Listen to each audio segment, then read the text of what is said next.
Because when you give, you sometimes don't get. So how do you move forward? Yeah, and those are very deep questions.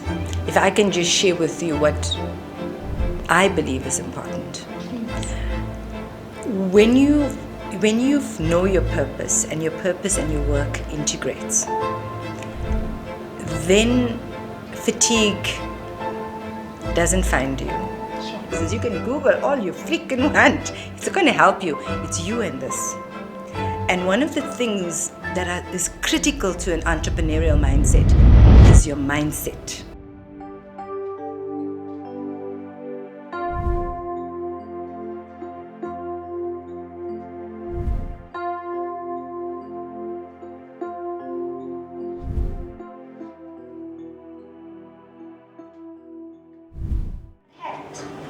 The processes in terms of attaining funding as a business, whether you're a startup, whether you've been there for quite some time.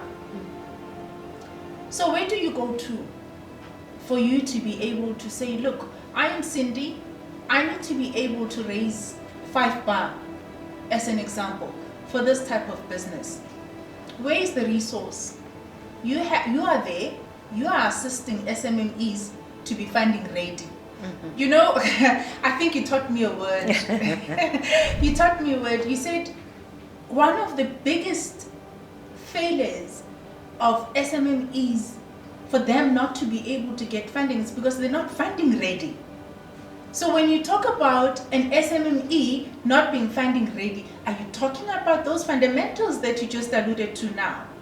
Absolutely. Okay. Absolutely, those fundamentals with is firstly regulation and legislation. Mm-hmm. That's the first box you need to tick in terms of funding readiness. The second box is, do I have the entrepreneurial and management and leadership skills?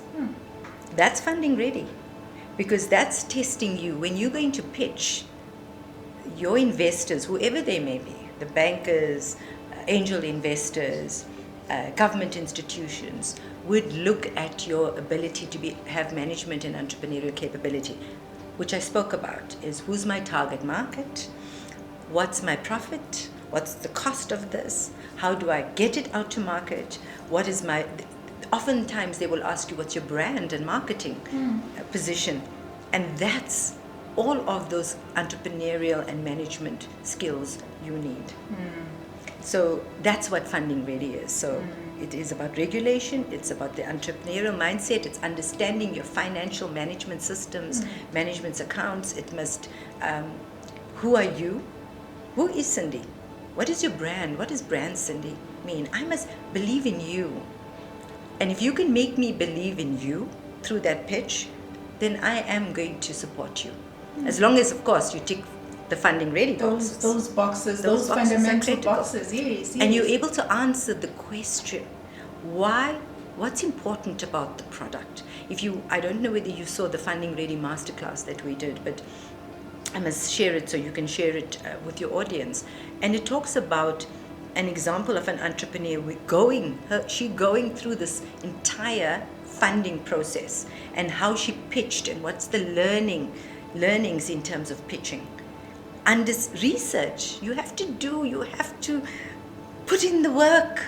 You know, Cindy, I can't stress this enough. You have to put in the work. You have to go and do research. Okay, so I am pitching to CEDA, right, or CEFA.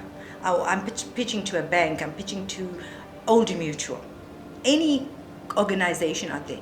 Research who you're pitching to. Sure. Research what they are looking for. Go and study how pitching is done. Go and practice how pitching should happen. If you're not doing any of that, then you will not get funding. You will not be funding ready. It is about the work. Sure. You have to put in the hours. You have to put in the work. You have to put in the time. I can tell you now, when I learned about my own learnings, right? I'm talking, and I learned from other entrepreneurs. According to behavioral research, it takes you 10,000 hours on average, 1,000 hours to be able to master a skill, right? Constant practice. The more you practice a skill, the more you will become good at it. So if you're going to learn how to pitch, you're going to have to practice how to pitch. You can't go there and think you're going to say, okay, I've got this, you got a brilliant idea. Your idea is out of the world, it's innovative, it is amazing. But if you can't convince that person to invest in that product without that practice, without the learnings, then your idea is not going to sell. Sure. So, SMMEs, this country, politically, I think we're getting there with the government of national unity.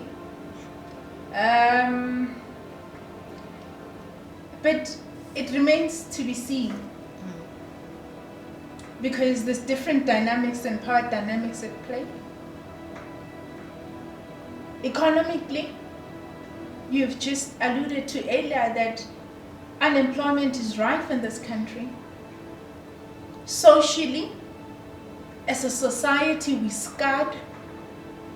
There's a lot that is happening.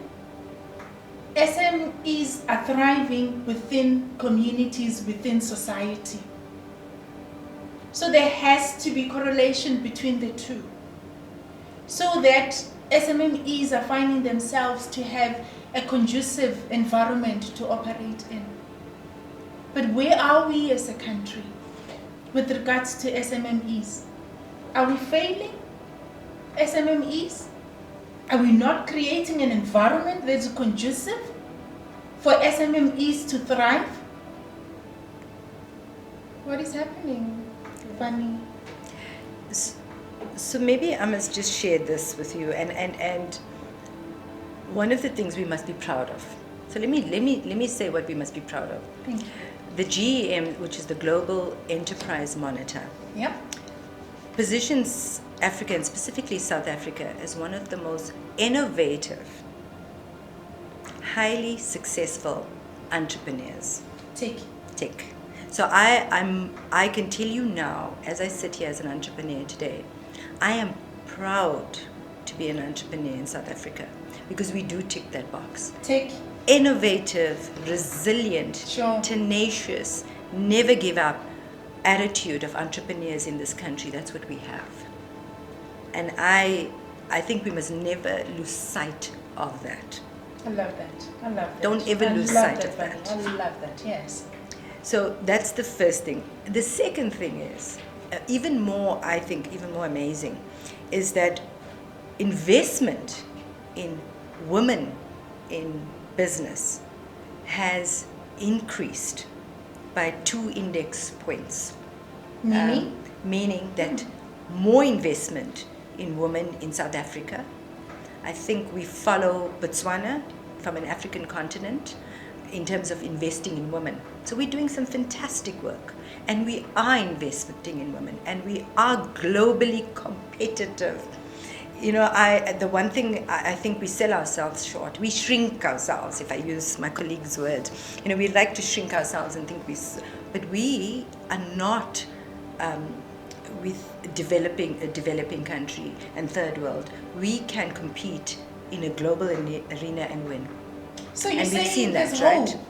Of course there is. So you're saying There's there hope. is hope. We have brilliant people, brilliant investments, brilliant women, tenacity, resilience. We've got all the ingredients for success. But the environment then, V?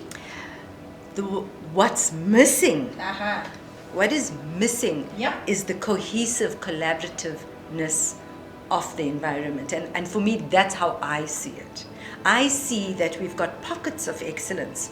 If we bring all of this greatness together,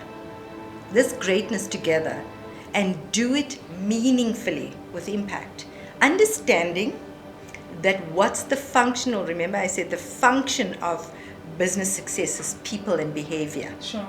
And lose all of the templates, work groups, processes. Focus on what creates success. Agree collaboratively and cohesively, and work collaboratively and cohesively. That for me is what's missing. I think we're working in silos.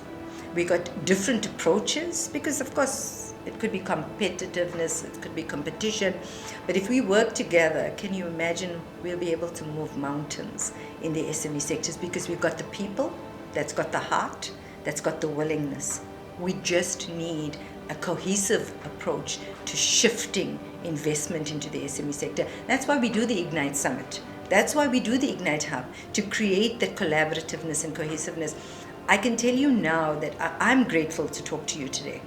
I am so humbled and privileged, and why I'm grateful? Because I'm using my leadership voice to help us all work and walk together in this journey, because there is hope. There's hope. There is hope. Absolutely, there's hope. I want to fast track a bit. Let's get into the scheme of things now. Let's. We've spoken business. We spoke about being funding ready. We touched on certain points in terms of how you can be able to now start looking into the world of business and transcending into that world. But there is this issue of finding purpose in what you do. And you know, there's scholars and there are videos that will be telling you that you need to be able to find purpose and stuff like that. And it's a word, it's a buzzword that is there. But I want to touch into that. And I want to understand, what does that really mean? Because for me to be able to really realize who Cindy was, or is, was when I started to realize, I found my purpose. What is it? When we talk about finding purpose as a person? Yeah, you're so right about one thing, Cindy. I mean, it's used all the time, right? Yes. Purpose. It's about what some academics or some people call it my why. Why? Why do I do this? Why do I do this? Why will I do this? And in essence, the purpose is, in my definition, is my reason for being, my meaning in my life. Yeah. So that is purpose. So to give you an example, maybe I'll ask you a question, right? If I may. Yes. When you get up in the morning, okay, when you get up in the morning, what is your intention for the day? Why do you get up tomorrow? What is your reason for being when you get up in the morning?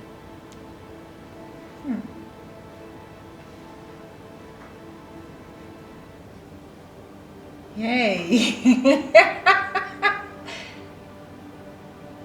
You know, I can unpack that in various ways. But it's fulfillment of what I do. That is the reason why I get up in the morning, because that fulfillment, meaning making a difference in family, because when I'm there, when I'm present as a person, I thrive in that. My fulfillment in helping others, because that's what I do as a person. So when I get up in the morning, that's the thing that comes to mind. That what difference am I going to be making today? Right. So what difference are you going to be making today? So let me shape it somewhat differently. Please, let's do that. So for an entrepreneur, it could be that dream. What's my dream? What's my vision of this business that I want to open?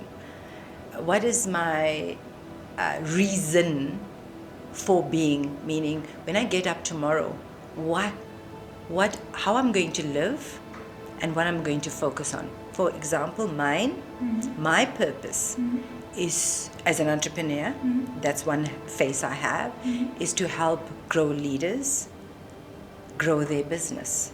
So when I get up tomorrow, that's my reason for being.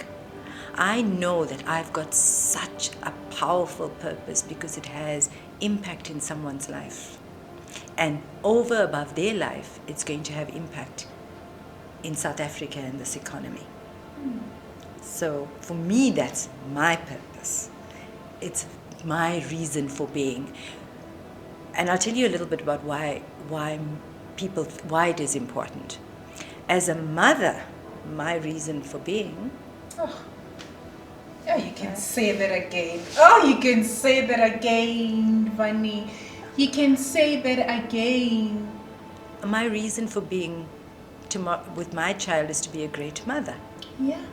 So it means I must act, I must behave, and I must do as a great mother would, because that's my reason for being. Yeah. As a wife, maybe. So it doesn't have to be, a business goal or a business purpose. It could be whatever you believe is important to you at that moment in time in your life. Vani,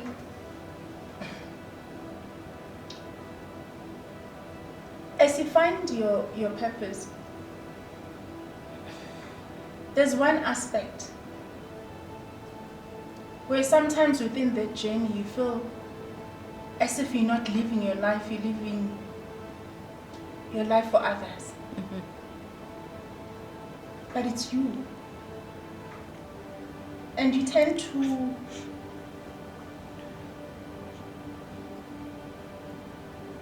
give more of yourself and lose more of yourself in the process. Yeah.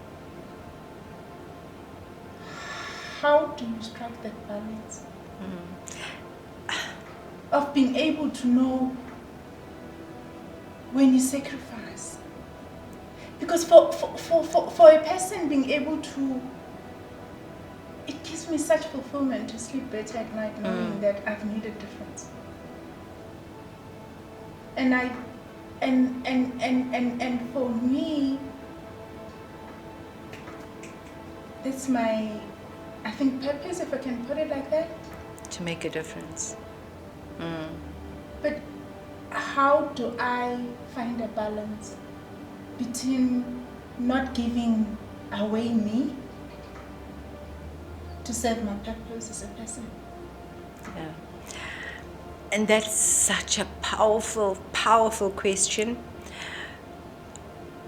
One of the elements or one of the things I encourage entrepreneurs to start off with is to find their purpose, because when they know what their purpose is, they will understand where they will put their energy, right? And when you decide to understand how do you find a balance, you need to find the answer to the question, what I am doing now, does it add value to my purpose? So if it adds value to my purpose, then it is important that I do it. If it doesn't add value to my purpose, I'm going to be as direct as I can, Cindy, then you don't do it. Because it is about, I don't call balance, I don't use the word balance, I call it integration. Okay. So your world, your life, and the people say work-life balance. When you're a person and if you've got a purpose, it's about your integration. How does your work and your life actually integrates? And when we did the roundtable, we talk about ikigai, right? Yes. Spoke about ikigai. I actually learned that. When people are actually asking me what is the most famous? No, not the famous word. What is the most unique word that I learned this year? I say it's ikigai. There we go. Yes. And for the longest of time, when I left that round table, everything that resonated with me was, shoot, now I found my ikigai, but I didn't know how to sort of create a balance between purpose and my work, and how that integrates for me to be able to find a certain balance and understanding of what I do as a person. And that's the reason why I'm asking you, because we give, as human beings, there are people that give out so much,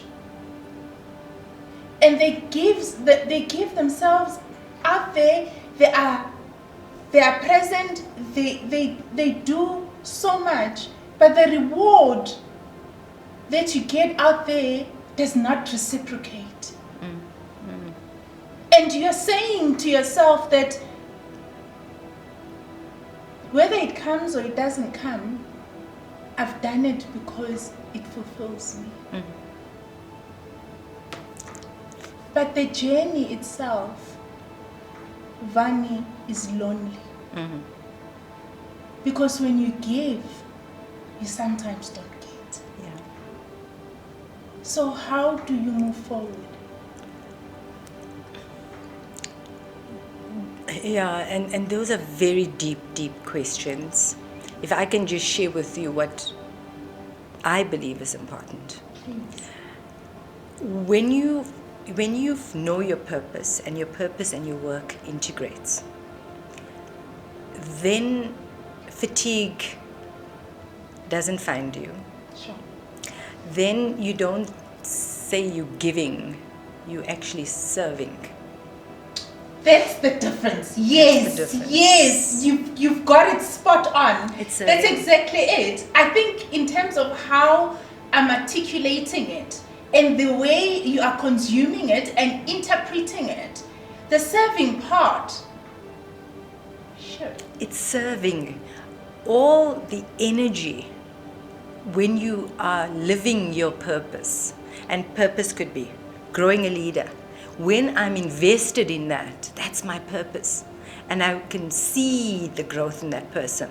No matter how much of energy I put in there, I'm choosing to serve, and I love it. To serve. You choose it. You choose to serve. When you believe it's giving and Yeah. you've got fatigue and you're getting nothing, then you know that your work and your reason for being is not aligned. So you're not aligned. You're not aligned. That's not You're then not your aligned. purpose.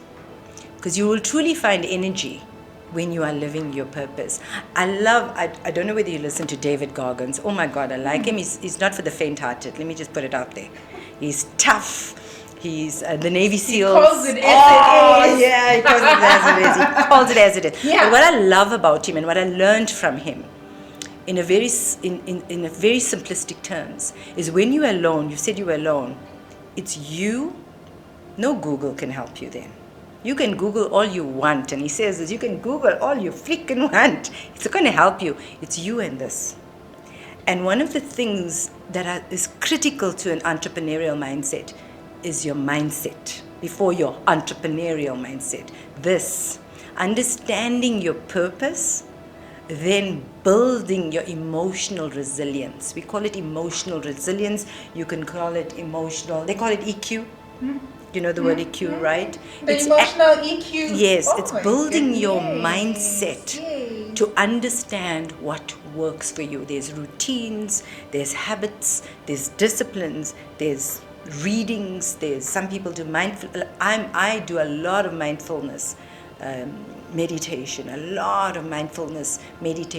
yoga, and I really must get You're centered. present. And you have to be present. Yes. And the mind is the most powerful tool, Cindy.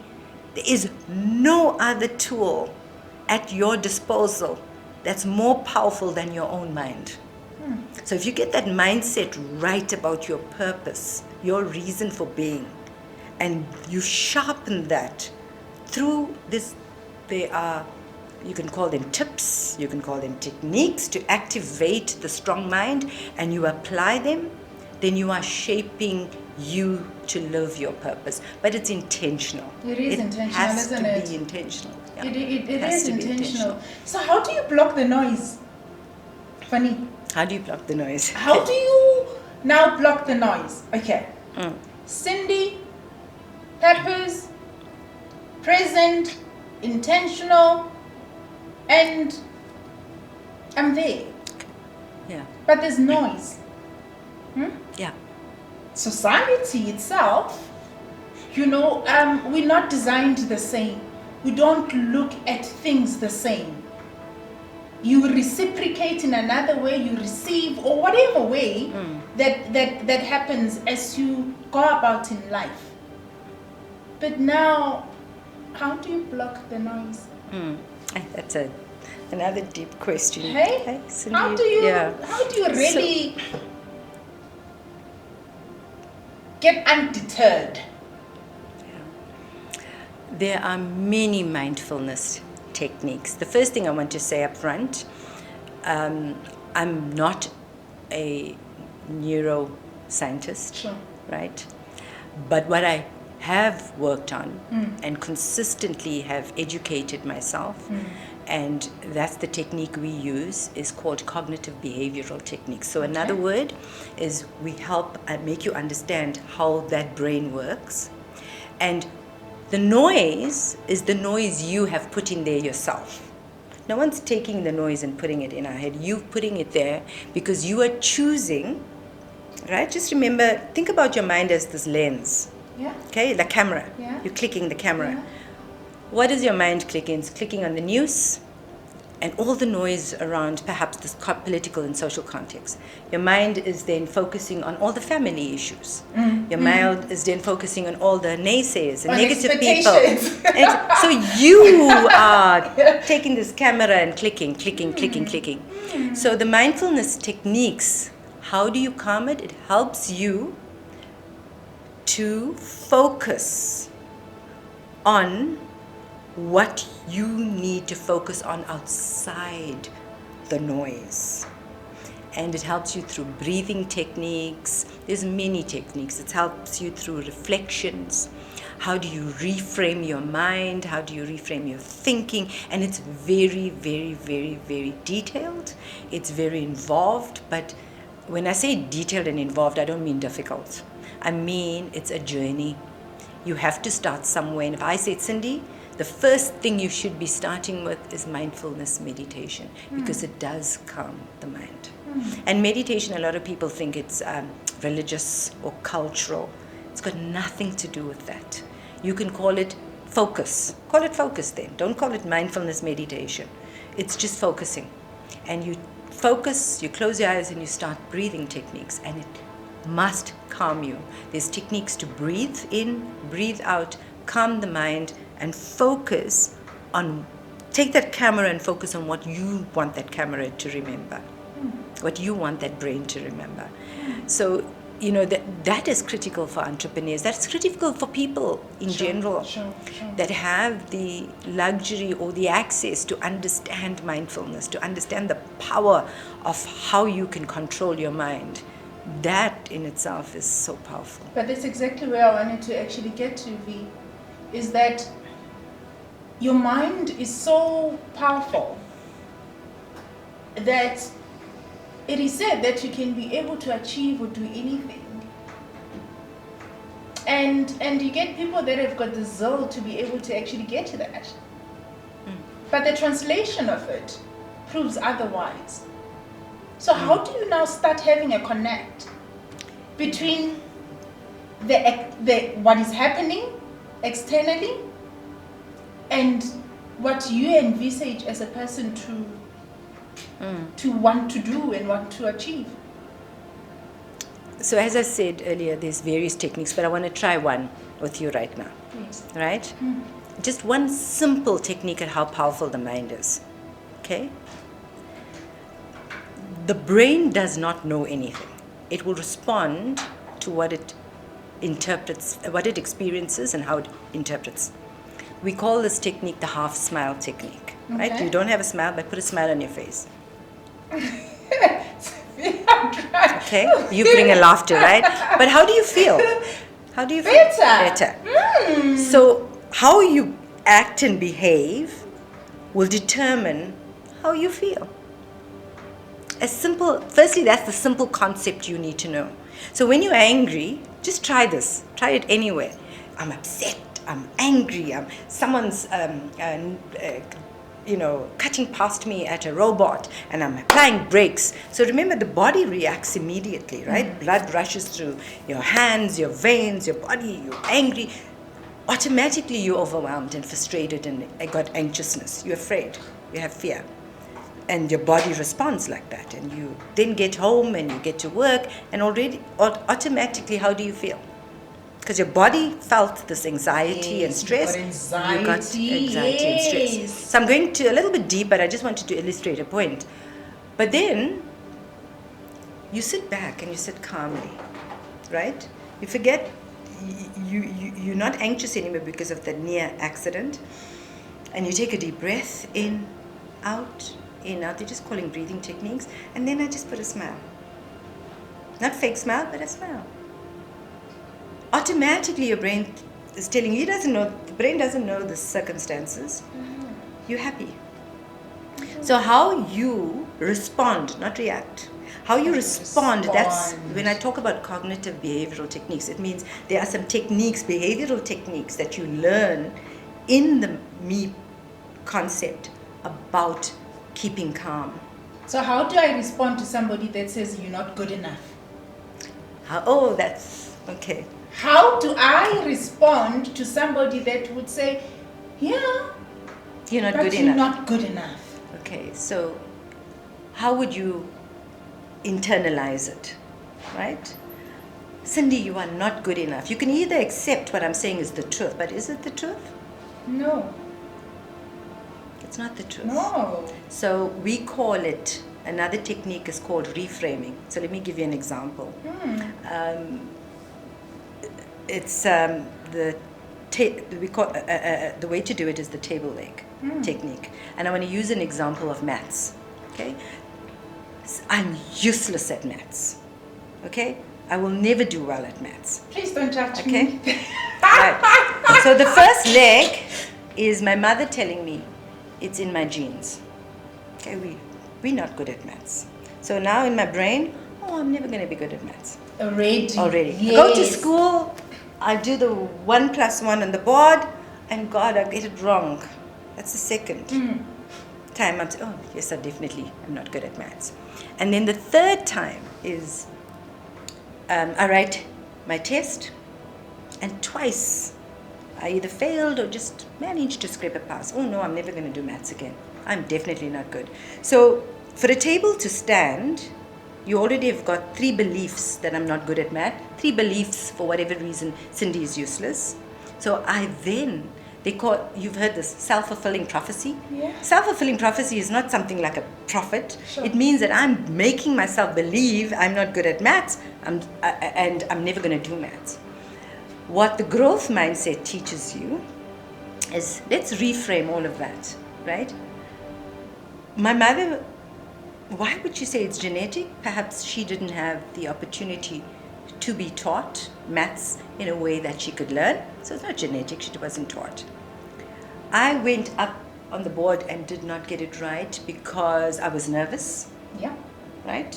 Had heart palpitations. Instead of 1 + 1 = 2, perhaps I said 1 + 1 = 3, right? Because I was so nervous. Why I did not pass my maths test is because I did not damn study. So automatically I didn't do any of that, but I believe I'm not good in maths. And you give up. And you give up. And you give up. But go back, and that's called reframing. Yeah. I reframed those 3 legs that stood up the table. So, okay, now it makes sense. I need to go and study. How do I study? Do I get a tutor? Let me go back and write that test because I've studied, I've put in the hours, and maybe my study techniques are not good enough for me. What's the study technique that's going to work for me? That's the growth mindset. When they talk about the growth mindset, it's about reframing. It's about saying, how can I learn something differently to be able to be good at it? You cannot believe anything someone tells you because it's self-limiting. It's called a self-limiting belief. Cindy, you're not good enough. Okay, I'm not good enough. Why are you not good enough? What are the 3 things that tell you you're not good enough? Why do you believe it when I tell you you're not good enough? You need to unpack that and go and write down those 3 things, those techniques that we're talking about.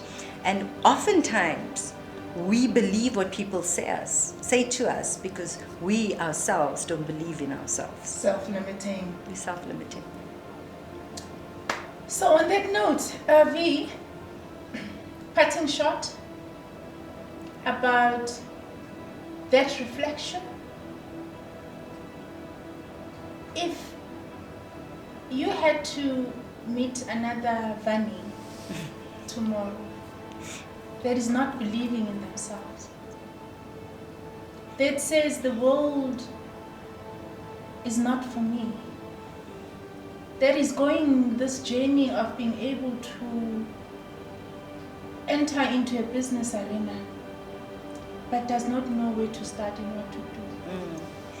If you are that Vani, what would you say to that Vani in you?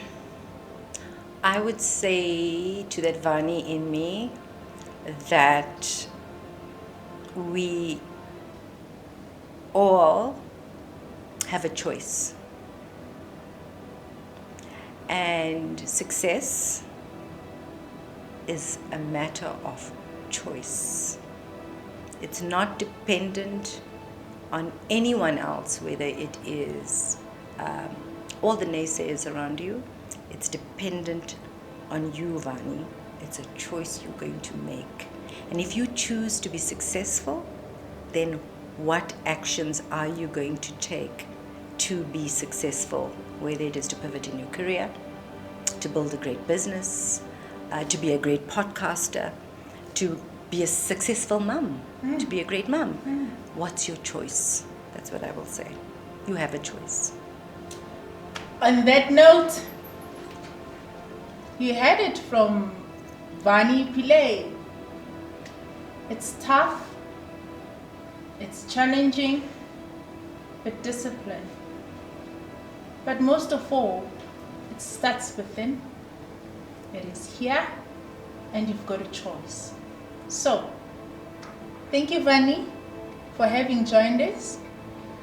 I must admit, I had to hussa a bit, because I think this discussion for me, it was my own counseling as well. And a lot of people, I think most of us, we can be able to learn from this journey, because being an entrepreneur is not easy. But when you have people such as yourself that are running successful organizations, Oak Tree people, please go into their website. They are doing an amazing work for entrepreneurs, and this forum is a forum that is enabling you to make a start. All it takes is for you to actually make a start and be able to believe in yourself and your journey. It starts within. Please subscribe, please share, please like. It was an honor to have you and engage with you, and also engage with the most beautiful woman who is taking entrepreneurs to another level. Vani, thank you. Thank you all for watching.